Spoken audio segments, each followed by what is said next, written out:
सोचो हम कितने मजबूर थे, जो ना करना था वो कर गए।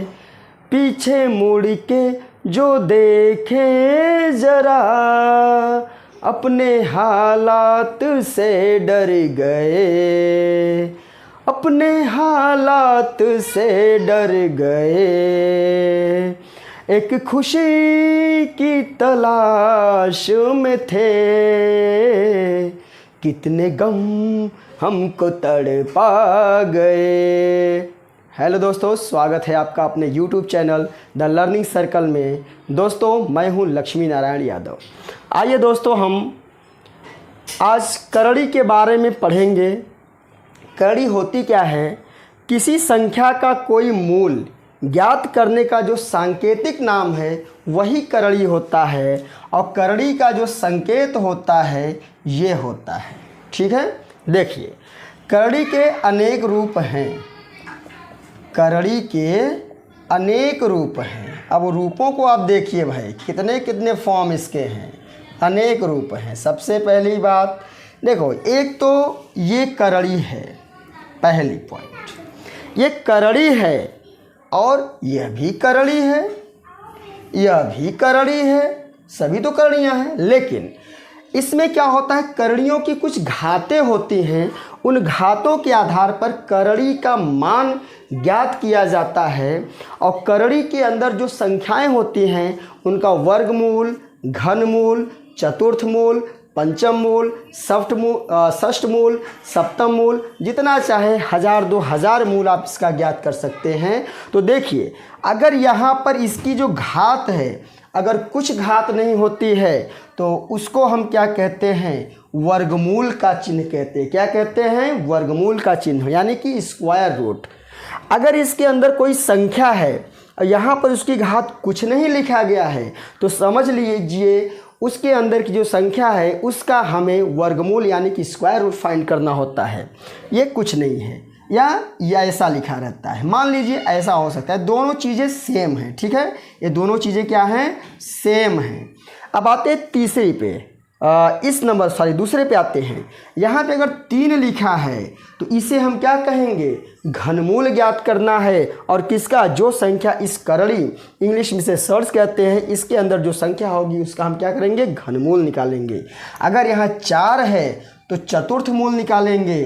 अगर यहाँ पे 5 है तो पंचम मूल निकालेंगे। अगर यहाँ पे 6 है तो षष्ठ मूल निकालेंगे। ऐसे ऐसे अगर यहाँ पे n है तो nवां मूल हम फाइंड करते हैं। ये बातें समझिए। अगर देखिए, और दूसरी चीज़ हम आपको बताते हैं। मान लीजिए अगर इसके अंदर x है, इसके भी अंदर x है, इसके भी अंदर x है, इसके अंदर x है, सबकी जगह पे x है।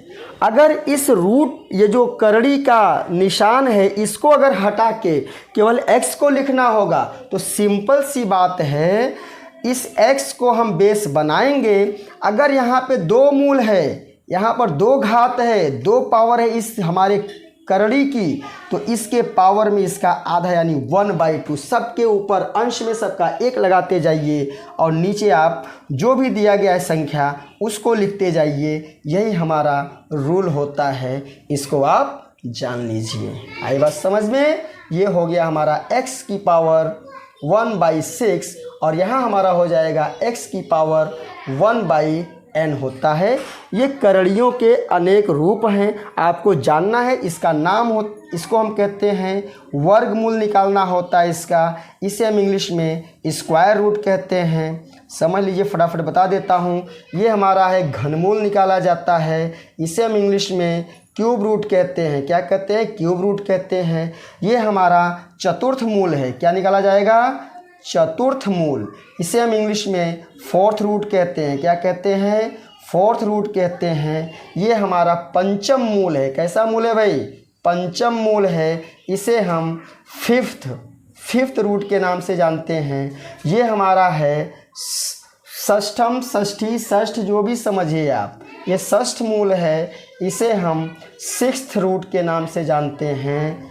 और ऐसे बहुत सारी संख्याएं आती जाएंगी, उतना ज़्यादा नहीं जाना है। यहाँ पे हम इसको लिख देते हैं nवां मूल, क्या लिखेंगे, nवां मूल, ये षष्ठम मूल, पंचम मूल, ये nवां मूल है, इसे हम nth रूट, इंग्लिश में nth रूट के नाम से जानते हैं।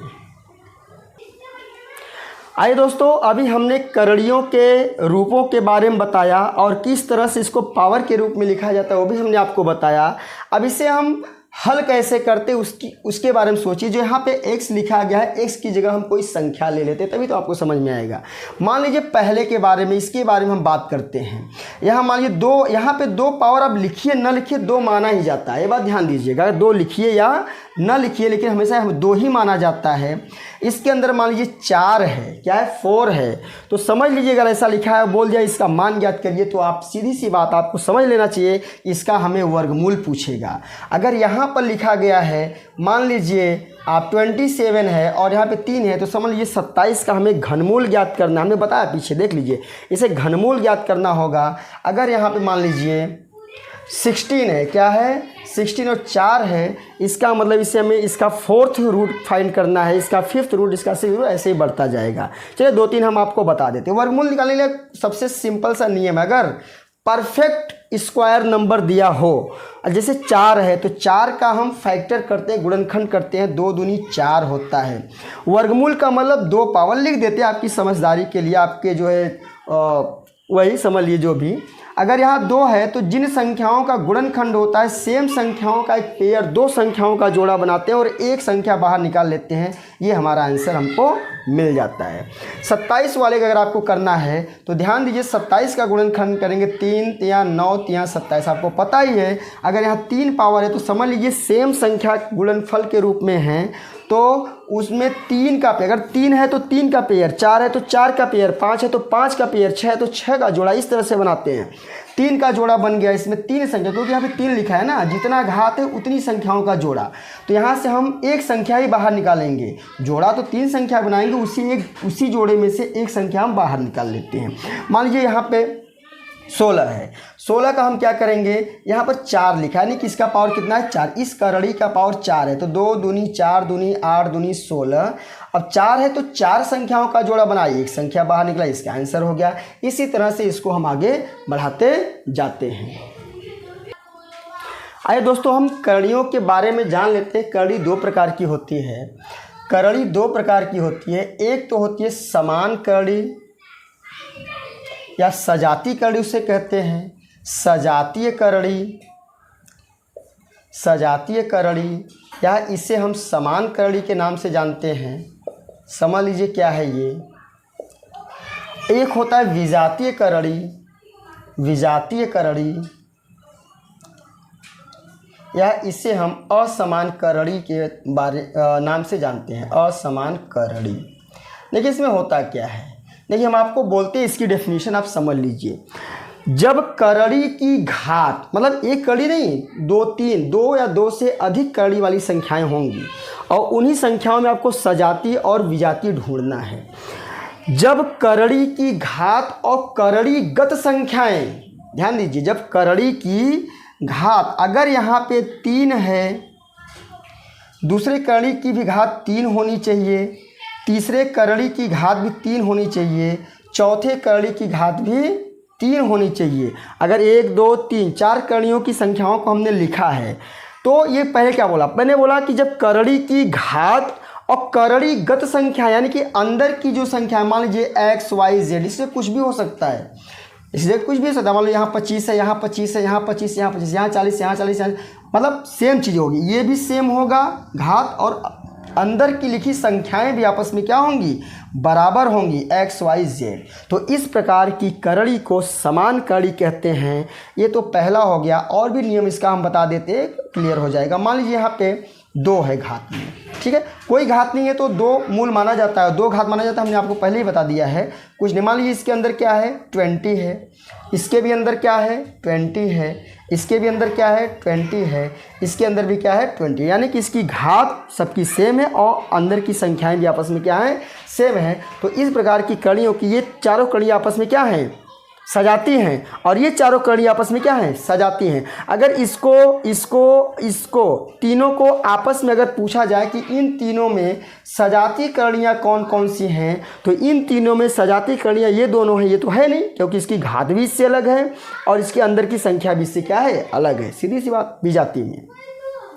इसके बारे में समझिए, जब करड़ी की घात अलग हो या करड़ी के अंदर की लिखी हुई संख्याएं अलग हों या दोनों अलग हों, यानी करड़ी की घात और संख्याएं सब अलग अलग हों या केवल घात अलग हों, अंदर की लिखी है तो भी, जैसे देखिए मान लीजिए यहाँ पे घात में 3 है, यहाँ घात में 3 है, यहाँ भी घात में 3 है, घात तो समान है, अंदर की लिखी संख्या मान लीजिए यहाँ पे 4 है, यहाँ 5 है, यहाँ 6 है, अलग अलग हुआ ना, 4 5 6, तो क्या हो गया, विजातीय हो गई। यानी कि अंदर का भी सेम होना चाहिए और बाहर का भी एक जो घात है वो भी सेम होना चाहिए, तभी जाके वह विजातीय कड़ी। अगर ऐसा भी लिख देते हैं, मान लीजिए यहाँ पे 2 है, यहाँ 3 है, यहाँ मान लीजिए 2 है, यहाँ 15 है, यहाँ मान लीजिए 2 है, यहाँ 45 है, तो देखिए सॉरी गलत हो गया, ये सेम है, देखिए ये सेम है, लेकिन अंदर की संख्याएं तो अलग अलग हो गई। इसमें यह सेम है, अंदर की संख्याएं अलग अलग हो गई, तो भी विजातीय और असामान्य कही जाएगी। या ऐसा भी हो सकता है, तीसरा पॉइंट देखिए, ऐसा भी हो सकता है कि घात भी अलग हो। देखिए पहले हम घात को अलग अलग कर देते हैं और अंदर की संख्याओं को भी हम अलग अलग कर देते हैं, ठीक है। देखिए घात भी अलग अलग है, अंदर की संख्याएँ भी अलग अलग हैं, तो भी विजातीय हुआ। अंदर की संख्याएं अलग अलग हैं, घात समान है, कोई फर्क नहीं पड़ता, अंदर संख्या अलग हो गई ना, कोई भी चीज़ अलग हो सकता है, चाहे ये अलग हो जाए चाहे ये अलग हो जाए, तो भी विजातीय है। यहाँ पे देखिए, यहाँ पे घात बराबर है लेकिन अंदर का क्या है, अलग अलग है, ये भी क्या है, विजातीय ही कहलाएगी। तो दोस्तों आज के हमारे वीडियो में बस इतना ही। हम आगे जो है इस पर आधारित प्रश्नों को लेकर आएंगे। तब तक के लिए नमस्कार।